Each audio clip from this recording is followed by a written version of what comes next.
fear. Truth and fear. Good topics, I think. What's up? Viewer number one. What to do, what to do, what to do. Truth and fear. Wow. That's I mean, it's almost like saying love and hate in a way, if you think about it. When you say truth and fear, it's almost like of a family of concepts. But it's very advantageous to be able to see reality from multiple viewpoints. We talk about this pretty often in Christianity. It's in the Bible so much that we'd be here all day. That will be done on earth as it is in heaven. Huh. You just contrasted two extremes: the heavens, which extends out through the whole galaxy, and then my little lowly plot of ground called the earth.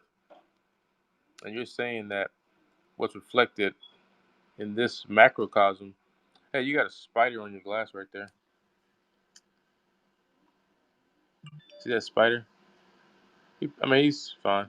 He's just a small garden spider. But at any rate, truth and fear. You know, the East Indians looked at the body as being layers of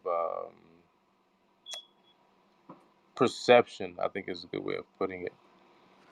And if you look at the chakra system, I'm going to try to help some of y'all out because these concepts, when you read about them, they can be very difficult. And if you can't go across traditions, say between shamanism and Egyptian metaphysics, so to speak, are two good examples, then you won't see the correlations. And if you don't see the correlations,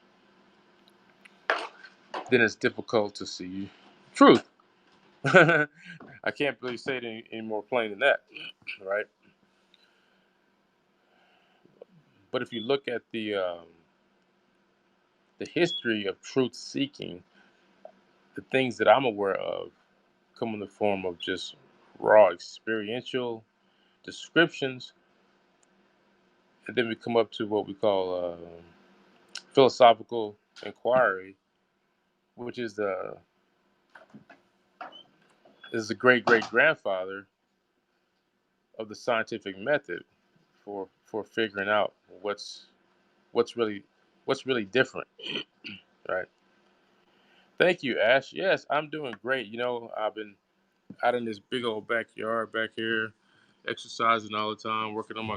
I got a garden over there somewhere, and then get back there with my golf clubs, and I practice my sand wedge. You know, so yeah, it's 86 degrees. It's 86 degrees, man. So it's nice and you can get your vitamin D today. You can get your vitamin D. I mean, so I'm going to a conference soon on the afterlife. It's on LinkedIn, and I'm interested in going to this. I think it's on the 22nd, right? Yeah, 4 days. Not just because I had a recent near-death experience, not just because I've studied uh, Eastern religions and spirituality for decades and decades, not just because when I was a child, these thoughts of their own accord would enter into my brain, and these questions will come into my own. Not because I had read some book. This is just a natural question of what I mean. At some point, unless you're a rock or a toadstool or a slug or a worm, you know when you get to this level of development in the universe, the question of why am I here and what am I should occupy a fair amount of your thoughts over a period of time. The time being the time spent working on answering that question, right? Yeah, it really is. Philosophy, metaphysics, and Eastern spirituality are like deeply intertwined, deeply intertwined, like the whole universe, like everything that there is. Let me explain the concept of dependent co-arising in Buddhism one more time. And this is my famous explanation for it, which I had before I listened to Alan Watts. But Alan Watts, I heard Alan Watts say this, and I was like, "Huh." So you independently came up with this explanation of the universe, and before I even heard of you, I had come up with the same concept, the concept of the point in a infinite expanse universe, with nothing in it. And the realization was that the point in the universe that was well, it was infinite, of infinite expanse.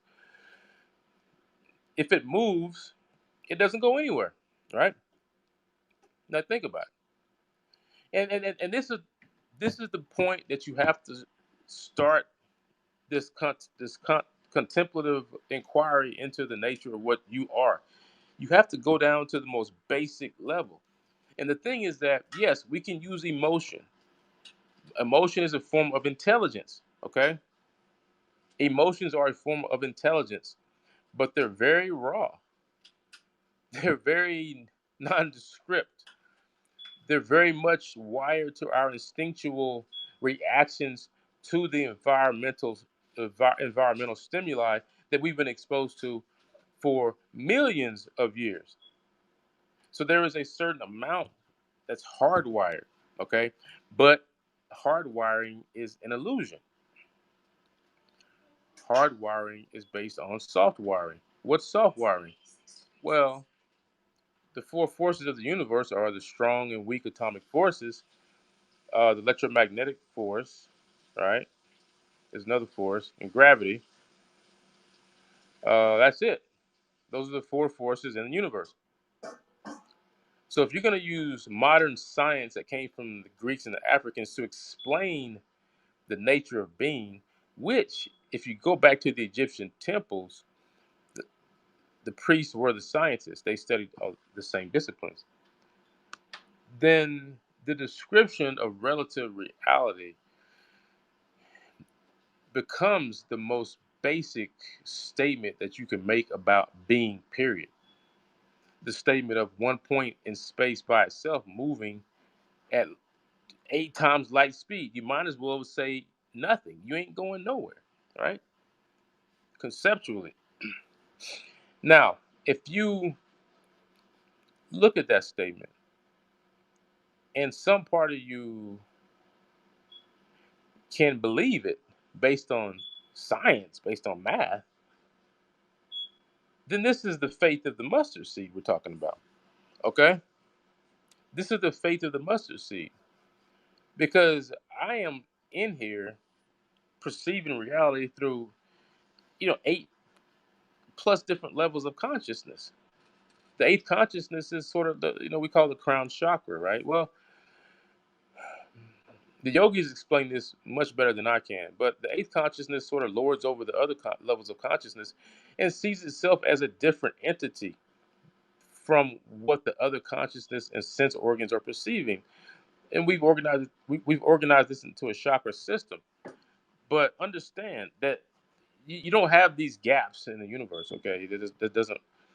The gaps are misconceptions, misperceptions, fallacies, etc., etc. And so when you realize this after years of studying it, and then you go back and you compare it to your religious studies, then the correlation should be very easy to make. You know, it should be easy to make because now you've taken something from one discipline connected to another discipline, and it's based on your own perception and the most fundamental observations that you yourself can make about the universe. Okay? You have to take the most fundamental observations that you yourself can make about this state of being, because you can't borrow mine, hers, his. That's theirs. What else? What we perceive based off our knowledge. Yeah. Now, here's the deal. Based on this grand illusion and how it plays out, if you have a radically different approach, perception, reaction to a certain belief system, stimulus, whatever in the environment, because of our ability to perceive, we will notice that the patterns that we're generating are much different or different than the patterns that other groups of people are generating. Patterns, as in my emotional responses to the way people are, how I react to difficulties, how I react to pleasure, how I react to, you know, times of plenty versus times of not. Yeah, right. Based on how most people's son-in-laws are treated in their families across the world. Okay, because I'm gonna tell you right now, when I worked in Nashville, Tennessee, when I was in medical school at Meharry Medical College, I worked at a hotel on Murfreesboro Road, and the owner was an East Indian guy who had recently gotten married, and I found out that the hotel was a gift from his father-in-law. I was like, oh, now think about this. I was in Nashville partly because my father-in-law, after I graduated from pre-med, it was going out and was going to medical school, basically said, "Fuck it, you guys need to get out of the house. We don't really want to help you anymore." I'm just saying, and I'm saying this not to not to villainize anybody. It's just to say, yeah, I noticed. I have intelligence. I have being. I have awareness. If I'm with a gentleman who himself is a son-in-law, his father-in-law gave him a goddamn hotel in Nashville on one of the busiest. I'm gonna notice. I'm gonna notice. That's it. I mean, I could sit back and anesthetize and act like no, ain't none of this shit really happening. But does that really do you any good to do that? Does that really help you to not notice the obvious things that you see in your society, that you see in social systems, different cultures across the water, right? Right. This father-in-law gave him a whole fucking hotel to support him, his family, and the rest of the family. Exactly. You can't deny what you see. If you actually see that one dot in the infinite universe doesn't go anywhere, and you can be 100%, 99% assured that that's your truth. That's your truth. Because conceptually, what else can you conceive of?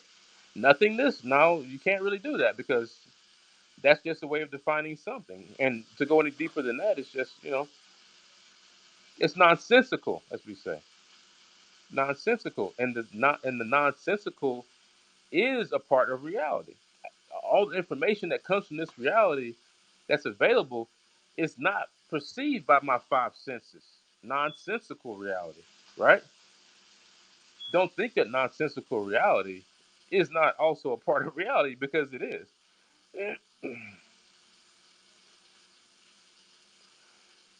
Oh, the entities, yeah. I mean, you know, um, my near death experience when I talked to my father and my brother. Part of me, based on the years of studying spirituality, uh, African and Asian um, systems of thought, Egyptology, Hinduism, Buddhism, the Vedas, which I'm reading right now, the Upanishads. My experience was that the knowledge that you've made your core, that you've experienced yourself, because you got to understand, like when I was practicing dream yoga, and I still practice it, but I have good times and bad times. The whole time I practiced dream and sleep yoga, I knew from the very beginning, 20 years ago, when I started practicing this form of yoga, it was gonna be like watching sap roll down the tree in the wintertime on a tree that's laying sideways on the ground, not standing up. Okay, I understood that. I went into it with that mindset. Like, if I'm going to experience this other level of reality, and I have no teacher except knowledge and wisdom, Well, the whole thing is when you say more than us, I don't I don't know what that really means, because what I have, me as an entity, as a human being, is my five senses. Okay, yeah, that's yeah. people people people like to take stuff historically that was taught in a pristine manner, and it gets a little bit altered over culpas of time, millennia, epochs. Yeah. And if the concept of self and other in relation to supreme ultimate reality gets altered even a little bit, since the human beings that perceived that reality were, let's just say that they were given certain tools through a tradition of wisdom that allowed them to even be aware that there were any other levels of perception that could be entered into. See, the problem is we don't talk about stuff from a fundamental standpoint. Everybody's up here on the fringe. The whole environment that we live in communicates with us through our skin, our five senses. The perception of being separate from this environment doesn't even hold up when you look at it on the most fundamental, cursory, superficial levels. Every time the temperature changes in this room, and trust me, it's 86 degrees outside. If you think the outside temperature does not affect the temperature in this house right now, you haven't lived in Montana in the wintertime. That's all I got. That's all it is. Come hang out in Montana in the wintertime and go live in a house with no heat, and then come talk to me. Then come and talk to me about how the environment outside affects the inside. Okay, but don't stop there. Don't stop there. You have chemical reactions going on in your epidermis and dermis. You have neurons that sense proprioceptions, position in space, heat, pressure, pain receptors, all different sets of neuronal systems in your body set up just in your skin. So that, and don't forget that when you put water in your skin, ding, what does it do? It diffuses into your body. That's one of the ways we give medications. Sublingual, epidermal. You can rub medication. If you use CBDs, you can rub them on your skin, actually into the joints. You don't have to take them orally. You can just rub them into the joints directly. And some people have great response with these is for pain relief. So yeah, transdermal is this. So what is this? What is this? Oh yeah, the cream works great. Works great. The the perception of being separate from the environment is one of the most flawed, fundamental points of wrong view. If you want to use, if you were going to use Buddhism, you would say this is a fundamental flaw in view. And so now I have two fundamental viewpoints. One, the concept of unity of sorts. It's still duality, okay? Because I and the am, again, two different points of perception. Okay, and so when it talks about the eye being whole, this is a point of perception that is indescribable in the Vedas. In the Hindu tradition, they talk about this. This is not a point of perception from whence you're going to. You're not going to be able to have this type of conversation, because our enslavement to words begins with our enslavement to thoughts. Our enslavement to thoughts is in part due to a large degree on being taught that as a human being, this is a huge portion, the sum and totality of what you are. And so when these symbols known as words stream across your consciousness, which is nothing more than pristine consciousness in the Eastern tradition, pristine light, pristine awareness, before any conceptual entities can be conceived of, pristine being.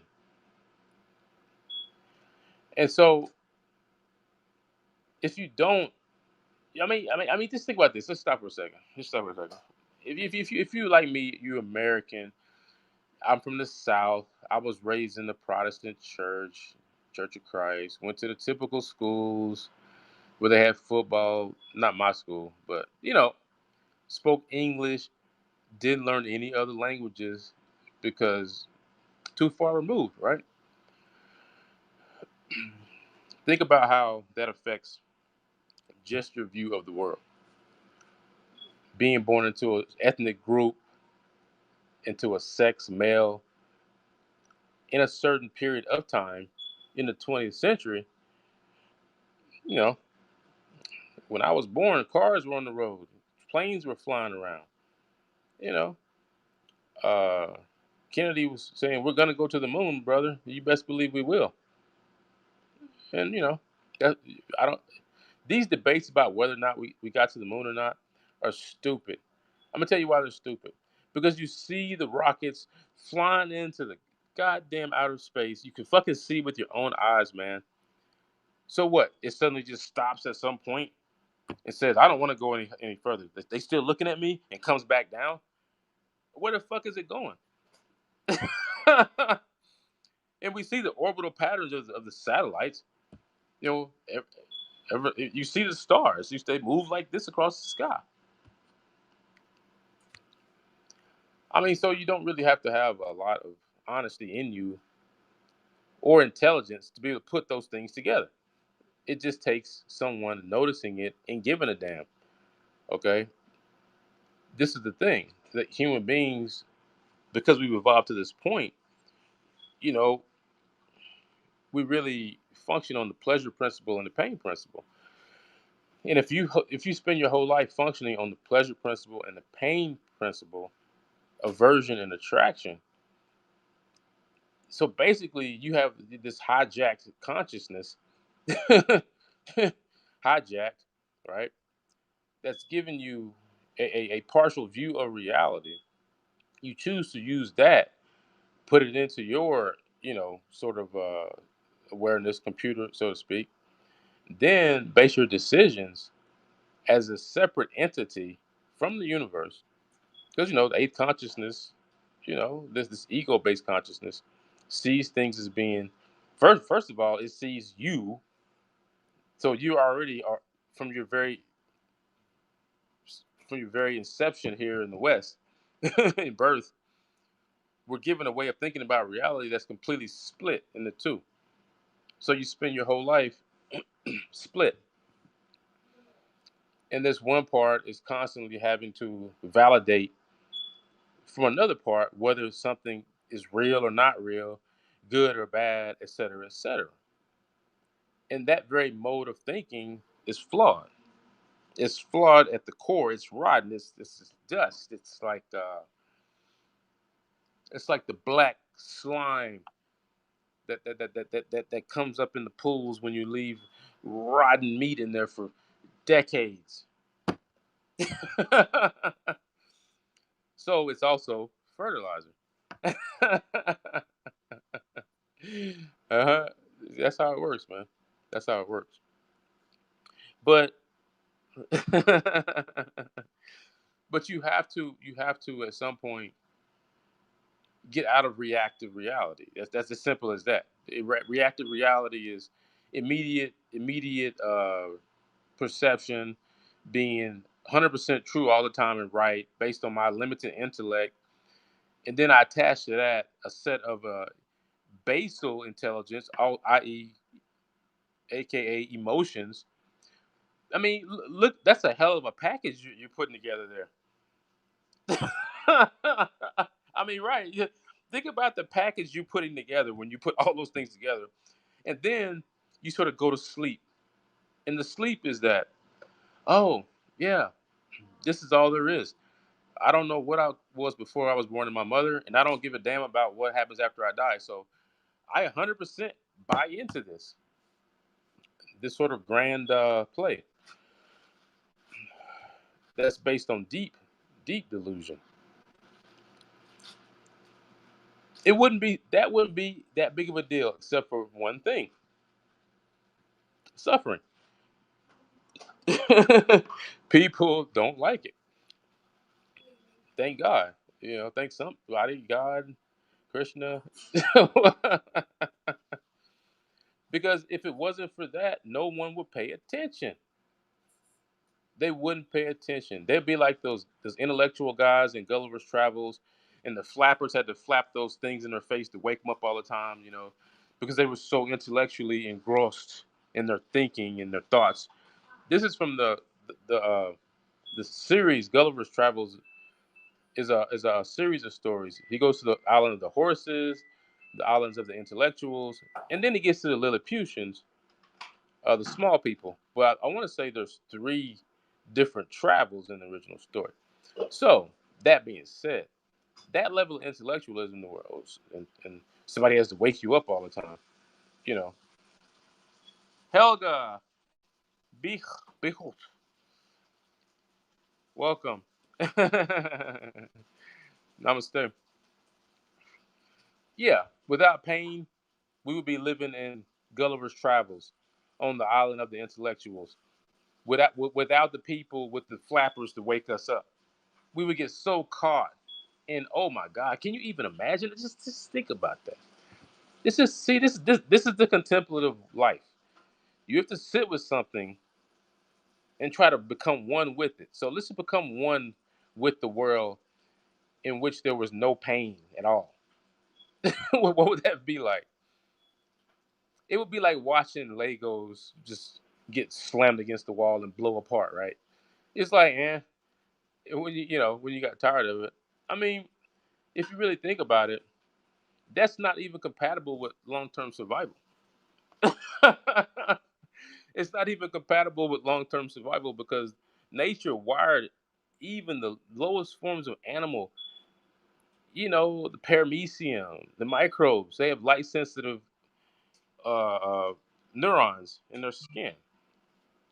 And when you shine a light on the paramecium, it immediately reacts to the environment. So Mother Nature, in all her wisdom, said no. Every organism on every level uh, will be wired with some response to a stimuli that would, if kept unchecked, continue for a long period of time, result in the demise of this organism and its environment, or its tribe, its group, the fellows of its species. They would all die and go away. Because how will we know? I stick my hand in a burning ass stove and leave it there, smell the flesh burning, and it's sort of like, oh, you know, you know, it would be harder to remind your kids don't touch the stove, right? Because you yourself don't remember, don't touch the stove. You can touch it all you want. It doesn't feel like nothing. It doesn't hurt. Right? So you could build a gestalt, you could build a Gedanken out of that and say, yeah, this experiment will lead to annihilation of the species. So the problem with pain is that it is perceived as something that is outside of the norm. It is outside of the fray. It shouldn't be here. We shouldn't have it, et cetera, et cetera. And we build all of these mental sort of attachments to non-pain, right? At any expense. At any expense. If that means, look what's going on right now in Israel and Palestine. Okay. And I say that with the utmost respect for both traditions. Utmost respect for both traditions. I learned so much from studying Judaism as a Protestant about science, about my humanity, about man. I didn't get to go to the Anne Frank house when I was in Amsterdam so many years ago. We were in a boat and we went right past it, but it was a tour boat, so we couldn't stop. So I was actually really disappointed. That was like a major. I should have went back. I should have went back, but whatever. I know the story. Oh man, beautiful, beautiful. Uh, I see how people get caught in that city and never want to leave. I'll just. I was there in the wintertime, man. People were ice skating all on the lakes, on the small, sorry, lakes, ponds around the hotels. So go outside your hotel room, walk to the park. You're just ice skating around. Everybody's just everybody's just cool, man. Like, I mean, I didn't stay there for years and years and years, but those are our older cousins.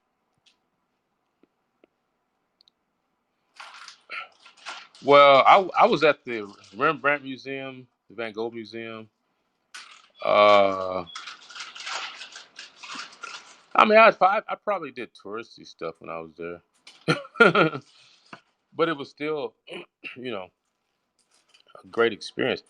Especially, I mean, I had never seen the Van Goghs like in person, and so when you see them in person, the art, I mean, it's a little, it's a personal experience. Then it's a personal experience, even hearing me talk about it. Okay, but that being said, I was actually about to do something on art appreciation because different reasons, but the art of living and spirituality to me are synonymous with each other. Okay, and so ultimately, everyone is practicing the same art form. It's how do I take this perception of reality that I have, and then my response to it based on genetics, based on my own choices, my own temperament, my own, as they would say in Hinduism, karmic, right, reaction, karmic responses. And I say karmic because I mean, in the Eastern sense, it doesn't mean the same as Newton's third law, action reaction, right? I think it's a little bit more fundamental than that. Yeah, and see, well, the eternal part I think is conceptual because it's sort of like talking about nothingness. It's like it's not fair for us to say that we can do that. We have to be honest about it. I have to be honest about it because I mean that's where the work meets the need, where the rubber meets the road, right? And we're constantly getting pulled back into mundane reality by the basic physiologic needs of water, food, oxygen. But we have evolved to a point where we can conceive of the state of having that or not having it, or we can conceive of well, again, okay, this goes back to culture. If you're born in native culture, let's say Viking culture, let's say some other culture, you're going to be made Spartan culture back in ancient times. Okay, you're going to be made aware of your connection to the environment in different ways than if you're born in this day and age. Okay, and that makes it harder because that connection to the big the larger environment is a primal connection. It's one of the main teachers, actually. It's one of the main teachers. If you're a hunter in Africa, nobody has to tell you don't sit in the savannah thinking too much while gazelle are running past you and your village is starving. Nobody has to tell you that, okay? But in the West, we have to tell people that. In Europe, in all advanced cultures, people get to the point where, they ain't got to chase the gazelles or, yeah, but knowing gnosis always has a component to, that is not knowing. It's like defining up with down, nothingness with somethingness. If you go down too far on the path of knowingness, that is related to materialism in a way that it would take so long to get into, but but it just appreciate that it's connected. Like hardcore knowing is definitely in the same family as a materialist approach towards reality. Okay, because what the brain is doing is constantly convincing you. Sure. How do you come up? What do I do? I don't know how to work this thing.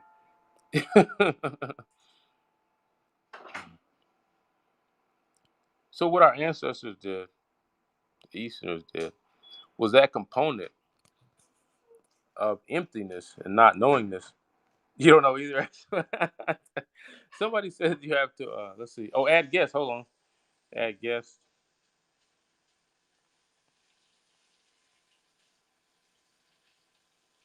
Uh, invite user. I think I just invited you, Helga. I think I did. I pushed a few buttons and one of them said invite. So I mean, the problem with the Western culture, and we're students of the European culture, is the whole thing with the contemplative life that we give to priests. And hey, Hello. how you doing, sister? Namaste. Namaste. You in Amsterdam? No, I'm in the south of the Netherlands. Oh, the Southern Netherlands. Okay. A small city nearby Eindhoven. Ah. Huh? Hi, Kim. Okay. Okay, fix it. Yeah, fix it. I'm trying to teach that boy not to interrupt me when I'm talking, but it seems to be a hard lesson. Uh, Well, it's his yeah, journey, it's a journey, yeah. But I you came from know? a southern United States culture where it was reinforced in the. Yeah, I know. I was also a mom like that. I have four Mm. sons. Oh, so you know, But, you need both. You need both ways of teaching. I mean, we're talking about pain on this broadcast and how that's perceived as being a thing that shouldn't be a part of reality, but it is a part of reality. it And every, is. and I've talked about how every animal has some component of that still as a part of their nervous system, the way they evolve. Oh, Desiree, my baby. Sorry. Namaste, namaste, Mama Helga. So I mean, I think our ancestors, our African ancestors, for sure, at some point taught us that you can't get too caught up in running from pain, running from noxious stimuli. Hmm. But you also, I'm sure they taught us this. Don't be the fool. Don't run off the cliff just so you can see what falling feels like. I mean, don't. Right? I think we came from those type of people. It's similar to the Asiatic philosophers, Confucius, Lao Tzu. Because when you read the Tao Te Ching, to me, you're reading African thought. It's just displaced in time a little bit, a couple thousand years, but it's the same basic sort of way of looking at reality in a way that's very, I say, very open. It's very open. non-judgmental, and I think what it does is it tries to get you to see what there is without all of the extra stuff that, you know what I'm saying, we go through the extra stuff, the Yes. hate, aversion, attraction, covetousness, right? We talk about it in the Bible all the time. Covetous. Do not covet thy neighbor's goods. Do not covet thy neighbor's wife. All of this Yeah. gets in the way. It gets in the way, and Hmm. people lie to themselves and they say that they're done with that. Oh, I don't suffer from that type of malady. Oh, you don't really? Oh, an enlightened master. Can I need to sit at your feet and learn something. Really? If you telling me that, I mean, I'm I am being, telling you that. you know what I'm saying, right? No, I mean it. I am telling you that. Yes, but the thing is, the understanding of light means you understand dark. That's all I'm saying. The understand coming means you understand going. When you go east, you go west. If you don't have that as part of your core being, whenever you make decisions, you're using half your brain. I think that's what the problem is the holistic way of thinking about reality. It's not really optional in the long term. It's optional maybe in the short term. You can get away with what looks like divisiveness, right? Divisive way of looking at reality. But at some point, it always, our ancestors knew this and they taught this. It always comes back and bites you in the ass. It always comes back throughout every period of time to destroy a civilization. Babylon, okay, Egypt. If I'm not mistaken, Great Britain used to be the world power of the whole. The sun never sets on the British Empire. That's not the case anymore. Okay, so we see these cycles. And the thing is that we have to psychologically see the cycles within ourselves because the civilizations and the way they advance, it comes from us individually and collectively. You know, but I think when that's taught in schools, that way of thinking about reality, then you don't have to sit a child in a church and say do this and do that. The person automatically comes up with that. They understand that intrinsically. And if you're saying it as a lesson, it's just icing on the cake. The icing on the cake, because the person already understands that because they've grown up in a society that I mean that honestly, it values free thought, it values life, it values these things as being necessary for a democracy to even exist for any period of time. And if you suppress that form of thought in any group of people in in your country, in the world, that seed eventually spreads like cancer to all of humanity. That's one way of looking at it. You can also look at it from the Eastern way and say that's the nature of the thing, and we're born that way. But from the socio-political level of looking at it, if you want to produce a society that is a utopia for any period of time, Egypt lasted for thousands of years. I think it was 3,000. I told about 3,000. I said earlier, it's around 3,000 plus years. And America has been here for a couple of hundred. Now you can say the technology is so much more advanced, blah blah blah blah blah, and I would say, okay, be careful with that because there's examples of technology in ancient times, right? The True. Baghdad battery, right? The Baghdad battery. You go to the bottom of those Egyptian temples and look, there's no candle soot on the walls. What were they burning down there? How did they see? Right? So, to teach that type of open mindedness, I think is a prerequisite before you can even say you have a democracy, before you can truly look in the mirror and say, I'm a part of a democracy. From its very inception, its very roots, this is the same form of thought they were learning when Socrates and Plato learned from their Egyptian teachers, right? From the East African teachers that taught them how to look at reality in a way that doesn't stumble you. You don't stumble. And I always equate stumbling with suffering and pain because that's what I was taught and that's what I saw. Because honestly, when you look inside of yourself and you see what motivates you, a lot of what motivates you is these base desires. They talked about these in psychiatry, psychology, Freud, Jung, etc., Piaget. Maslow. We can go on, but they taught All us. the wise men. Yeah, thank you though. I mean, this this way of thinking about reality is very ancient. And the But you know, yin and yang symbol, it's kind of like that, but it's infused itself into every form of thought.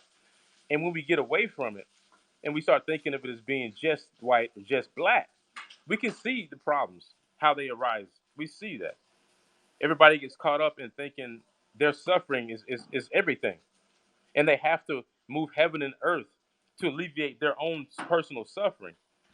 But the subtle levels of suffering that come with a wrong view of reality, they're not aware of those levels of suffering.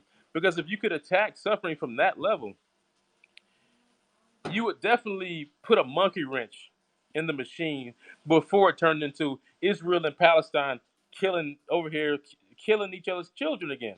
Okay, and we can go back to that ain't the first skirmish or war we've had. Hell, I mean we can go back forever. We've been here all day talking about how well we've killed each other over the historical the okay, but historical what is record. what is what is the solution in your I think right view has to be a part of education. Like the way we're talking about looking at oh, what the hell's going on here?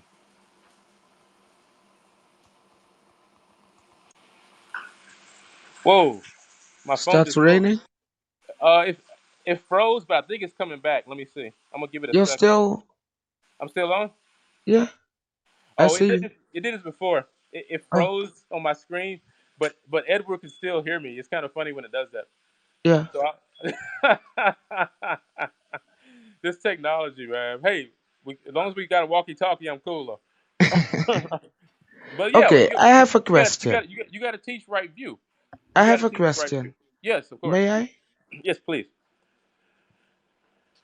please. What is the reason that you are here on Earth in this time and space? Well, honestly, the reason, as I have come to understand it, is exactly what me and you are doing right now. Okay, I'll just it sounds almost like a No, go nonsensical on, go on, answer. go on, go on. I Okay, like it. okay, Go on. okay. Because the conditions that led to us having this conversation are truly incomprehensible. Our ancestors, the conditions that led to them being where they were at, taking husbands, taking wives, having children, the conditions that led to the earth being in the perfect spot in the Milky Way galaxy so that it doesn't burn up or freeze, etc., etc., etc. So really, this conversation is dependent upon conditions that take place in the whole universe. You see, and the view again, when we shrink down into this entity that folds in upon itself and sees itself as being separate from the environment, when you think that way for your entire existence in this short life, it can lead to some great controversies, if you will. It can lead to some great wars. It can lead to some a fundamental sense of It did. dis-ease. It Dis-ease. did. It did already. It has. It has. Dis-ease. It kind of sounds like dis-ease. I'm never easy. Everybody has some amount of dis-ease on their mind Uh-huh. because they've never truly can settle into the nature of who or what they really are, which is Yes. primordial light, primordial darkness, both. You Yes. see, and That goes that, beyond the human yes, yes, form. yes. And our So ancestors knew actually, how to actually, go that's into. all of us. Yeah, each one of us, there's really one consciousness, and each one of us Yep. experiences it from a different point. That's all. Yes. That's all it Yes. is. It's when people Yes. say one life, one love, they literally like Whoa. right. They people that have really studied this, they mean one life, one love. They mean it from the core of their being, and they themselves on their spiritual path are simply reminding themselves every day, every second, every moment. When you do yogic breathing, my exercises throughout the day is to bring myself back to my breathing process. I've been doing this for decades. Decades I've been doing this. And it grounds me in a way that now is a part of who I am. And so, I moved to other exercises or ways of teaching or being a teachable, if you will. But it all goes back to the same basic practice, which is the whole realization of the The I am that I am. pretty much, yeah, pretty much. I And mean, the pain is just temporary can you slow bullshit. down for a second? Yeah, yeah. I thought I was going slow, but go down. Oh my gosh. I'm messing with you. That was a joke. That was a joke. I know. I I'm love messing. your spirit, Oh, thank you. Namaste. but I'm I mean, a I came from let a scientific background as well as a spiritual background. I think our I just ancestors came were the same. from the beginning, Mm. from everything. Oh yeah. I mean, the source of this knowledge. I'm the source. Yeah, You are the source. yeah. Of course, of course. We I are the mean, I source. mean, the You the, know? the reason we teach each other, I think, is so that the pattern, the pattern, you don't get too far away from the pattern. You see, I try to keep you next to this sort of source, this peaceful source, sort of energy pattern, if you will. And if I don't speak, or the loudest speech is my actions and who I am. That's the loudest words. Would you say? I think so. I think we come to understand this, that the loudest words come from my being. But You we have a know? fallacy of words being the loudest in the West. In the West, we if you scream these words louder, that gives them more value. And I don't 100% agree with that. The part of me that does agree with it is the part that we work on. We understand this now. We understand that our brains have been hijacked by a wrong view. And once you see the right view, it takes time for that to impregnate your being, right? It takes time. And the You patience know? is part of it too, like you said. For me, I can only speak for me. Hmm. The moment I accepted that I was, Mm. that I am, Right, and that I will always be, right. Yeah, that's the fundamental. That's what from I call that source knowledge, from like that fundamental. moment on, Hmm. Do you I remember how old you rather were? How old was you? How old were you when you that thought finally like really took root because it was a seed, right? And it took root. actually I was born that way because But I so always what's your, have what's, what's been your that earliest way. memories? I got memories from age 4 or 5. I think 5 or 6 is the earliest memories I have. But we It talk about came children. That's it different. It's it, a little bit it different came later on. later on. Yes. I had to go through what I choose Mm, on soul level right. to experience the separation. The choice is a dichotomous choice. It's a choice that's a polarized because the part of us that rests in eternity, we can't uh, verbally really describe that part, but we Well, know it's there. I We, can. but to describe it, you'd be talking for all of eternity. So on some level, but the conversation never ends. It's sort of like the impermanence we talk about in Buddhism, in impermanence, how every moment is the child of the moment that preceded it. This is a fundamental observation of reality that a scientist, which is what I am, makes. If you don't have fundamental observations of reality, that you yourself, and you stand on the shoulders of giants, of course, we all do. But we go out and we look for ourselves. We put the fishing pole in the water to catch fish for ourselves, right? So I have the experience of catching fish. I know what it's like. And so that too becomes, in scientific language, data, experience, hypothesis, theory, and then law. Eventually, if it stands the test of time, it becomes law. The law thing is a whole nother conversation. It's a Those things, they make it way too complicated. it is complicated. You ever study a tree? I It's took not botany. complicated. A tree is an extremely complicated organism. It's not appreciated how complex a tree's inner physiology. A tree has hormones just like you do, and it communicates with its environment and its brothers and sisters in its environment in a very subtle way. Sometimes the reason wisdom is important is not because it in and of itself is anything. We understand from our Buddhist teachers that what are we talking about? What's asking the question, and what is it asking the question about? Okay, we understand that these are two terms, two statements of emptiness, but form is there. The experience of form is there, and to have the understanding of emptiness without experiencing form is fallacy. Is ignorance. Saying one is better than the other is also ignorance. Pursuing one and trying to run from the other because you think whatever you think is ignorance, and it leads to suffering for not just for ourselves, it's for the fellows in our family, neighborhood, world. And I think that the If degree to which we make sense of that is what we call peace.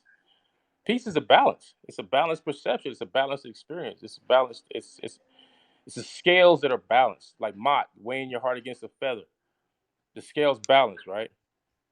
Hopefully, that's what you. That's may I what we. ask you Yeah, a question? What's your name?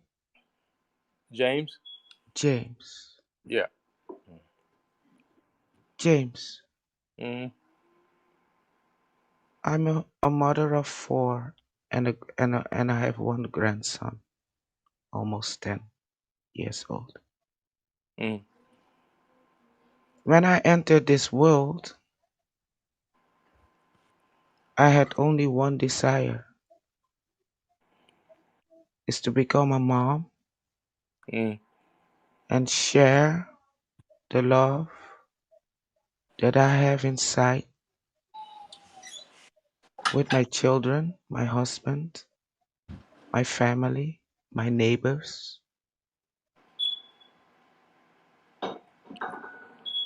my community. Right. That is what I came to do. I didn't came to know what the doctors say or whatever. I had only one mission, to shine my light into this world. We call that sangha in Buddhism. It's a community that we live in, that we practice with. Sangha is like family. It's not different than even your birth family. Not when you Exactly. yeah, the sangha, the community that we practice in. The whole world. Yeah, of course. It's a whole world we live Because in. we are one. So all of y'all, whether you know it or not, when you sleep with your husband or wife, you're committing incest. Whether you Yeah. want to admit Yeah. it. On a human level. Because Oh, we are it's true. It's playing the true. human game. Yeah, it's true. We all know it. We all know we're related to the person we're married to. I Yeah, mean, but you can't. this is the part of the game. If you want to Right. become a human Hmm.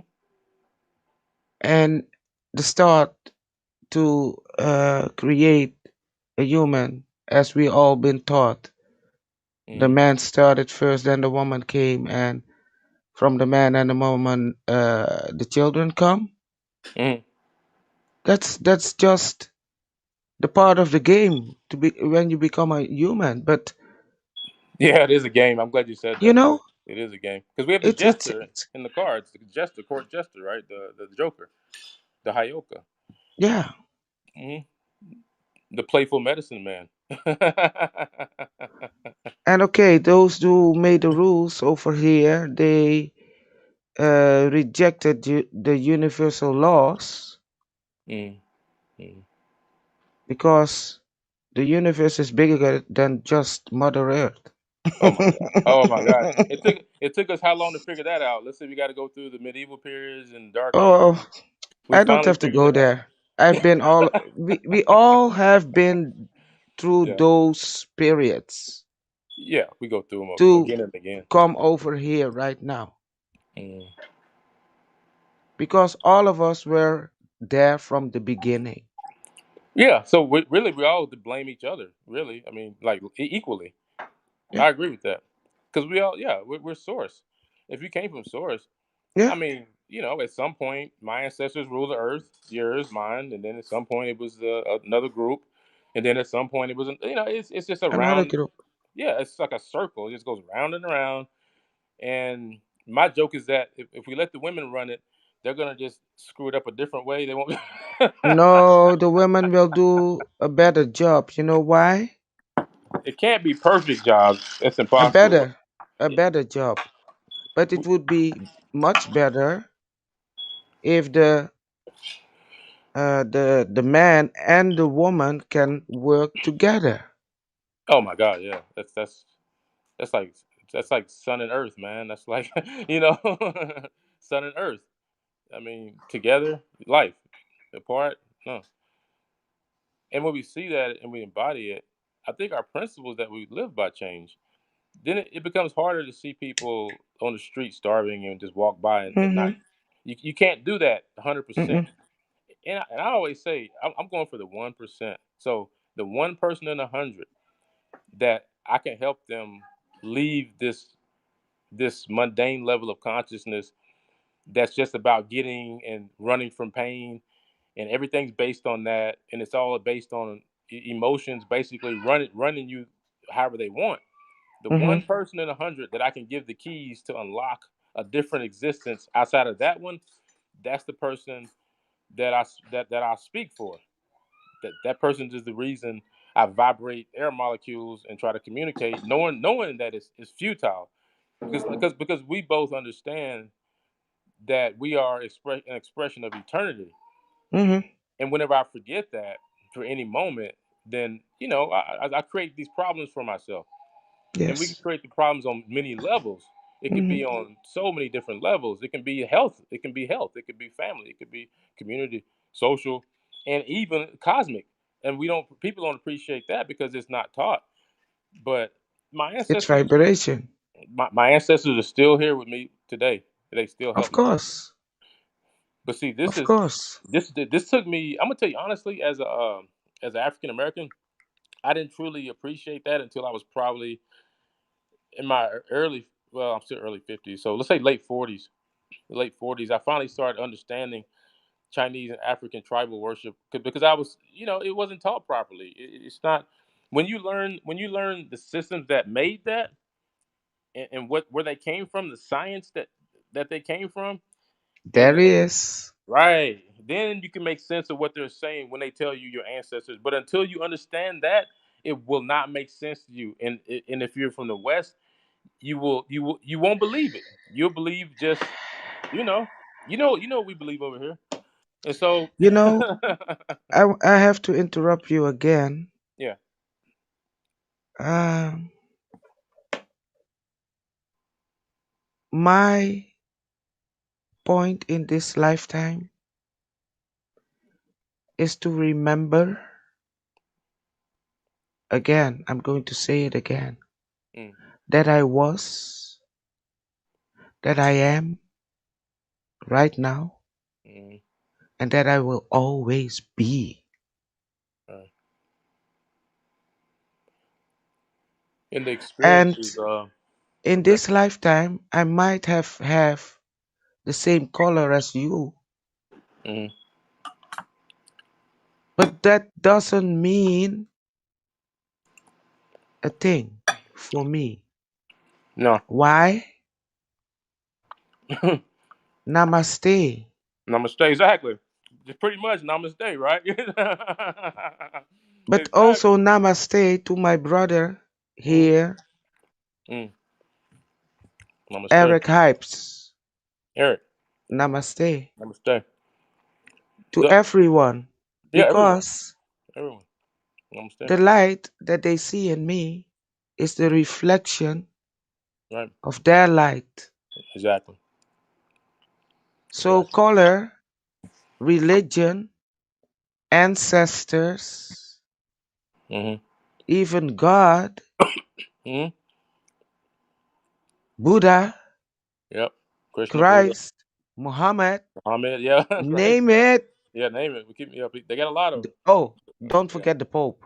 Don't forget the Pope, because what You he know, the came Queen. from. It's still the same. What created that system is rooted in the same system that created Let the go thing of that. all the Yeah, systems, exactly. and then we become what we really are. People One. don't want to accept darkness with light. I see that in myself. The reason that I can speak about that knowledge is because I saw it when I went inside of my own heart. And when I went inside of my own heart, the first time, scared the shit out of me. Mm-hmm. You understand what I'm saying? Mm-hmm. Because you're not, you taught your whole childhood be afraid of the boogeyman in the Oh, closet. even In the, forgot. yep, yep. Because he will punish you. He will end. He will Oh kick yeah, you in hell because we yep. You're didn't gonna make a listen. mistake. You're gonna throw you in What the hell. fuck? How come? Yeah, First he said yeah, he was right, he was he was satisfied with everything what he created, right. and then suddenly he will kick us in hell because we didn't listen. Yeah, and since you Oh, only come on. you only hear 3 score and 10 years, not really that long. So why would you punish Mm-mm. me eternally for 5 years or 1 year of being a bad person, quote unquote? But that's just my human knowledge speaking. That's not even my fundamental self. I can intellectually come up with that. If I can intellectually come up with that, to ignore that at your own risk.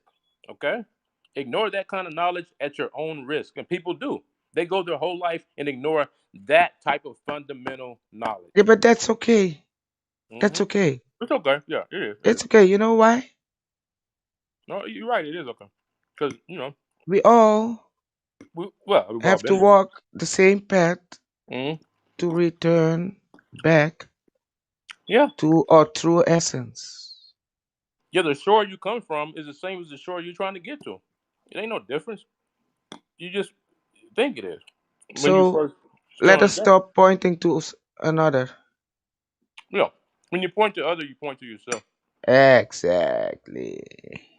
I even learned that when I pray in my mind, I have an animation of prayer in my mind, and what happens when I pray, it goes out into the whole omniverse, and then it does something that is necessary and happens simultaneously. It comes back to me every time, every time. You know, I don't even have to pray anymore. If I'm No, conscious exactly.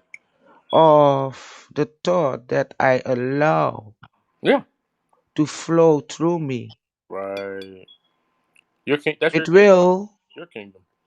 come into existence Oh, it will on some one level. way or another Yeah. because Hmm. the thought is the seed.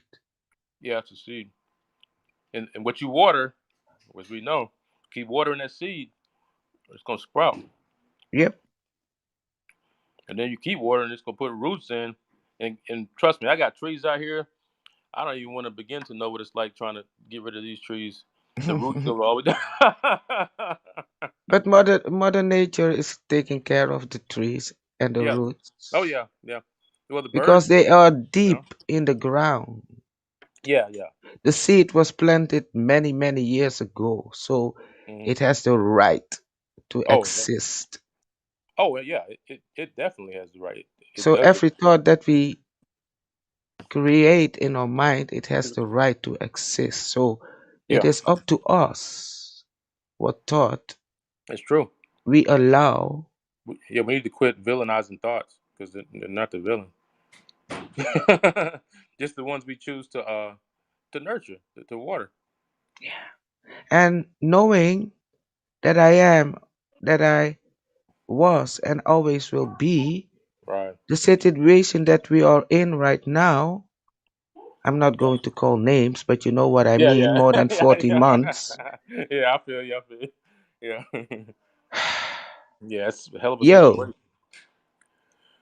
I'm not afraid of that thing No, I'm not. because you know why? That Which doesn't exist. no, it doesn't exist. I It doesn't chase exist. form It's form. when my body says, "Hey Helga, Hmm. I have enough of this place. Let's Oh, move to man. another Yeah, we'll go to another place. cosmos Yeah. where, where people are So, sane, or and I can be you know, be amongst let's just say less stressful situations for a period of time. hey, I'm going to tell you something. Mm, This last, let us say, 1.5 weeks, mm, I had two mediums. mm. Uh, they brought me a message from my mother who passed July, Oh wow. and whoa, Well.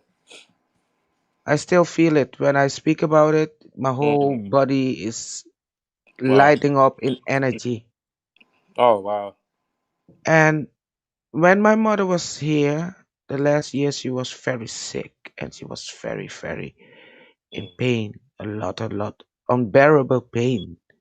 mm. And now hearing her speaking through mediums, how happy she is, how, Mm. whoa, hey, come on, man. Oh man, it's like Come on, man. it's you. I When, didn't. when, when, when it's my time, Oh when yeah, it's my time.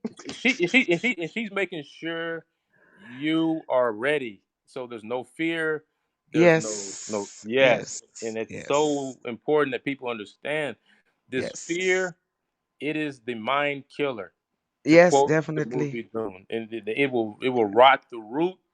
It will rot everything out, the fear. And until you Yes. face it, until you are okay going into a Hmm. dark closet that's pitch black by yourself with nobody in there but you, until you're okay with that, physically, mentally, and spiritually, you will have a very slow period of growth spiritually. Mm. It's something you have to confront. Yeah. And I know you know exactly what I'm talking about. I can, because we're speaking on a level that's nonverbal even right now. Okay, right. So we There understand is this. another one here in the room. Because we're Eric elders Hypes. now. I'm an elder now. I'm at the age now where I'm entering the phase of elder and teacher.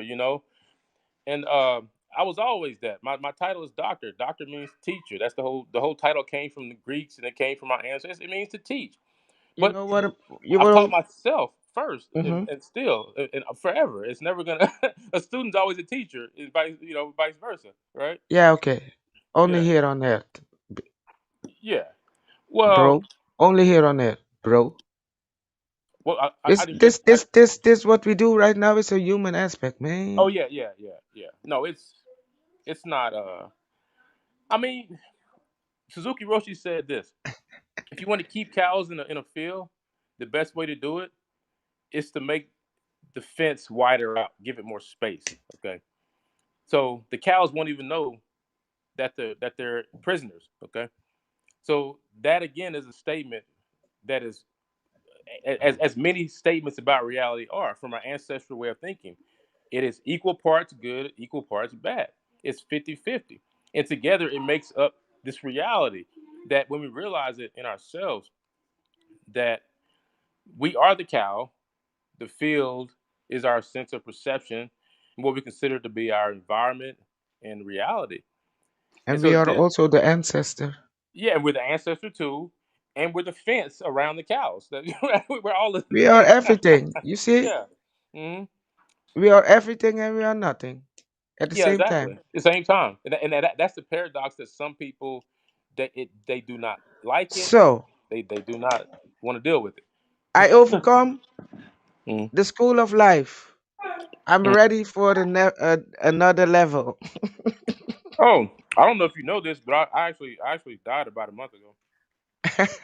I did. I'm not even bullshitting you. I died. My heart stopped, and they brought me Really? back. Yeah, they brought me back. Yeah, real talk. And what did you experience when your heart stopped?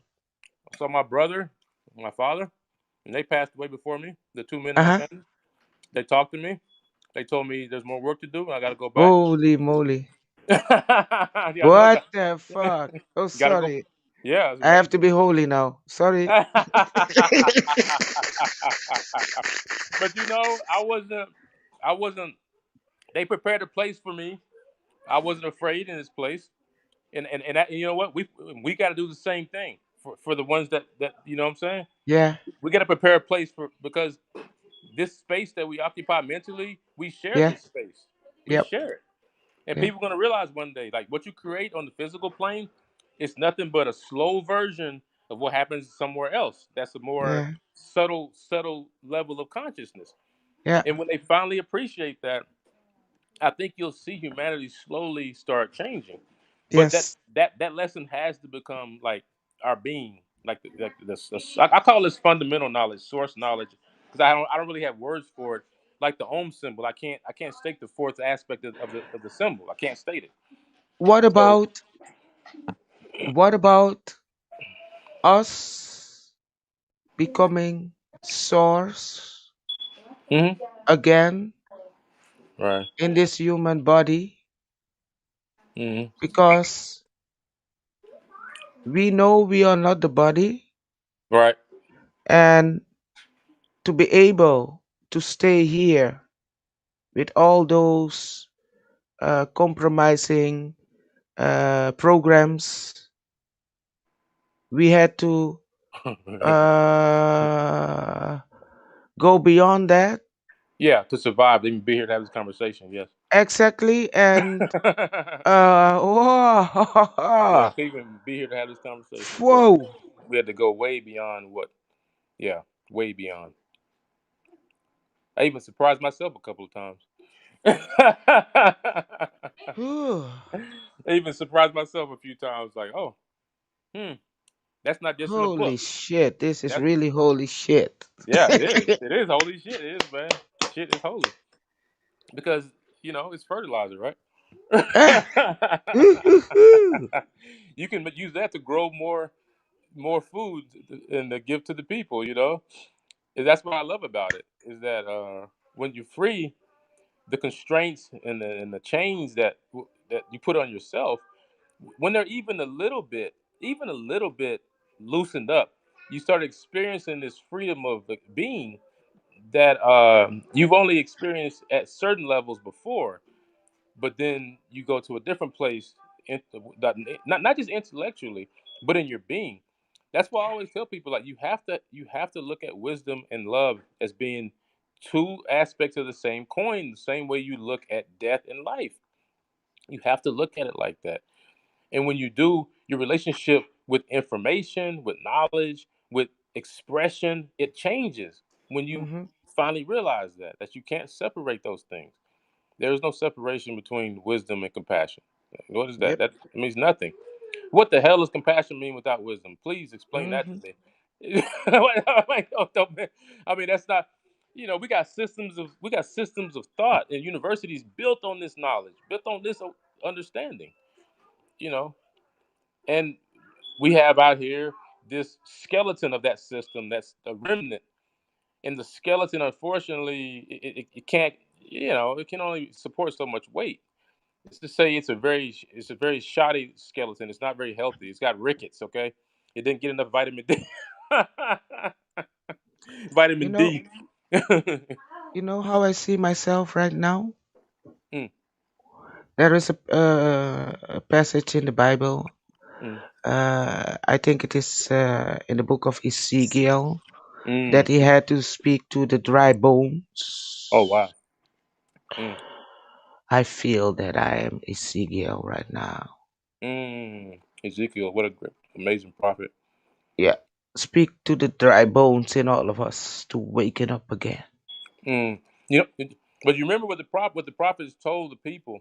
They told the people, "You don't really want these kings," and the people kept on crying, and they finally got what they wanted. Remember Yep. that?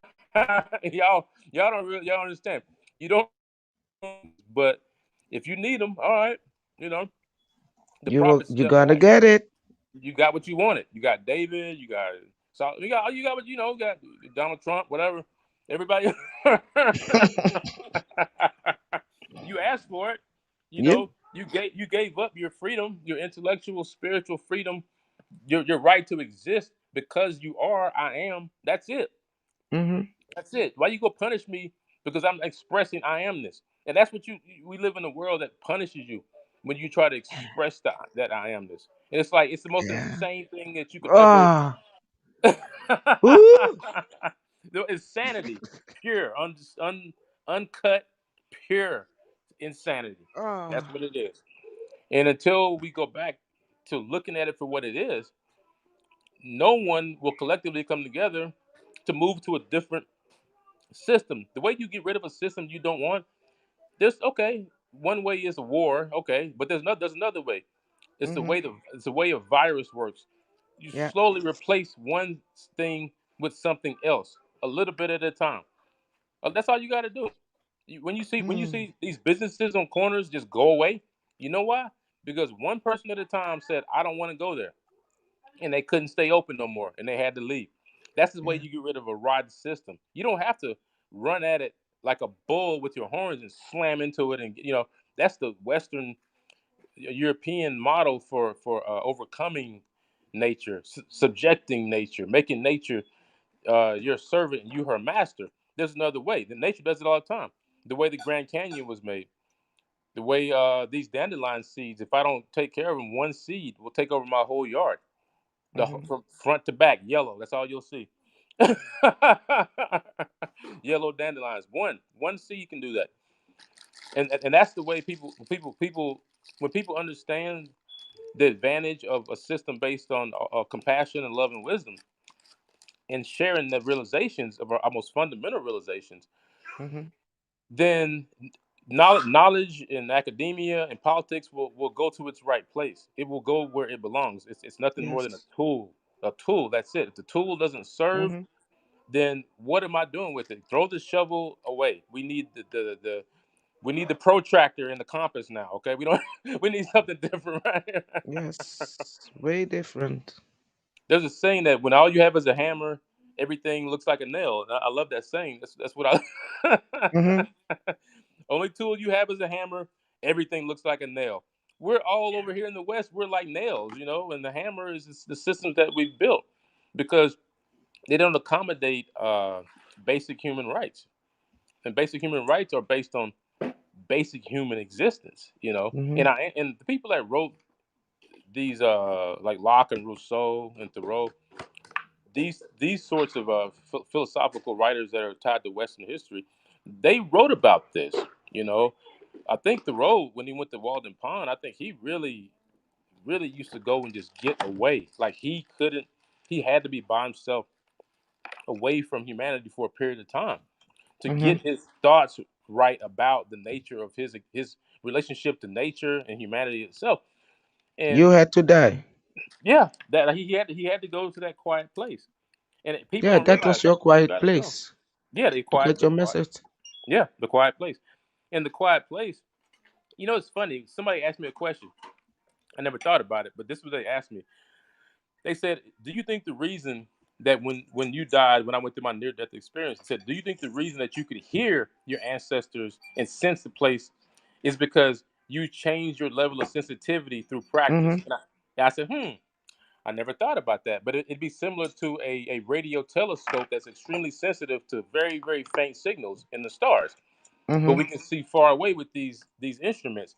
And I think spiritually, we are building an instrument that is similar to that, an instrument that is exquisitely aware of what is, and not just the delusion of what I want it to be or what collectively we come up with.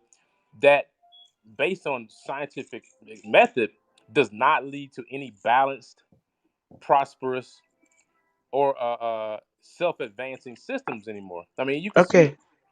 I have a question about experiencing that and Mm, the dream hmm. state. Yeah. What is different? Mm, funny you said that because I actually had that thought earlier today before you even asked me that earlier today. Holy shit, we are I on was one thinking, line. I was thinking exactly what you just asked me, exactly what you, and those words almost is what I thought. And so I'll say this: uh, when I studied meditation, Eastern meditation, I started seeing that, again, prayer and meditation are linked, but they're kind of like continuum. Okay, Uh-huh. they're not separate. They're continuum. Because one of my favorite jokes is, yeah, like what's the point of talking if no one's listening, and vice versa. And Mhm. so, and so what I realized that when I quieted my mind to a very very quiet place where the thoughts were, let's say Mhm. infrequent, Mhm. Mhm. then what revealed itself to me was a much bigger creation and much Yeah. richer, deeper, and all the things that we talk about, these connections we talk about with nature and the ancestors, and with ourselves and the loved ones around us. We it's hard to experience those types of that type of reality without quieting the mind. I Mhm. think it's very difficult. I'm not gonna say impossible, because you have different people, different aptitude and skill levels, whatever you want to call it. But for the average person, let's just say whatever that means, it's much easier to see these fundamental truths about the life and the nature of reality when you can just sit and be the I am Mhm. we talked about earlier. Yep. In the Western, the ruckus and roar of the cities and blah blah blah, and that's why Thoreau had to get out. He had to go to Walden Pond, which is apparently a very beautiful scenic place in nature, where he wrote his famous books on Walden Pond, and it was philosophical treatises about the nature of being in relation to what you can see, like the patterns you see. I told my wife this today. I went outside with her, and she was in a garden, and I said, "See this tree?" And I showed her the bark on the tree, and I said to her, "This bark is dead, but it used to be alive." And I said, Mhm. because it went through life, sacrificed itself to a degree, if you will, it became the skin of the tree. It now allows the tree to To maintain grow life. again. So Yes. another example of how life and death are connected. Look. Look. Oh, this is awesome. Until, Today I made a picture from a piece of wood. mm. Look. Oh, I can't see because my phone is frozen. Oh, the people who are watching, you No, can see it on the replay. oh yeah, I'm watching the replay. Look, Oh, there you is a showing it? small tree coming out of a piece of wood that they cut and that seemed to be dead.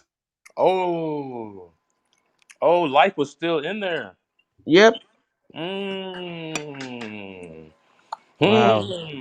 See, I'm tell you, but since you asked, I'm gonna say something, and this is what I learned from trying to use my dreaming, sleeping states for spiritual practice. Oh, hold on. Okay. James, Mm. please can you invite Eric Hypes? Yeah, let me do this. I'm gonna close this out, come All back, right. and then I think it'll unfreeze. So let me do that real quick. You guys Alrighty.